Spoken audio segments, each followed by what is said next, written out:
Hi, I'm Jeff Gould, making some dust, hopefully a project in my shop after the dust clears. It's a project that's taken longer than I thought.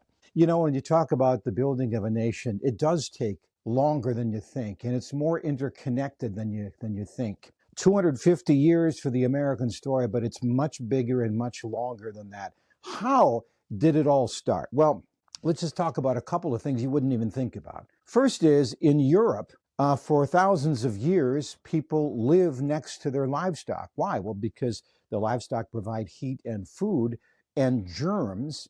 And so we developed this resistance to these various animal-borne diseases. Meanwhile, across the ocean, we have a guy named Kandiarank, who is the leader of the Wyandot tribe. He's a great orator.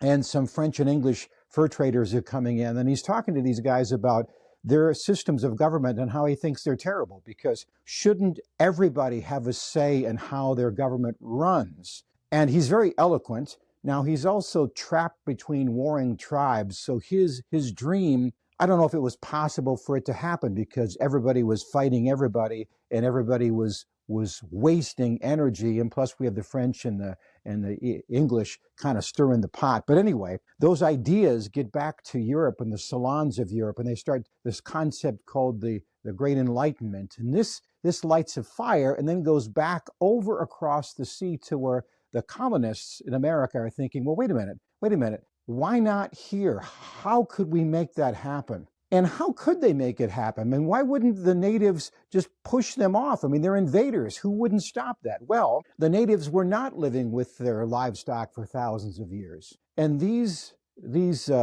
epidemics wiped out entire tribes. It was very sad. It was an unknown tragedy.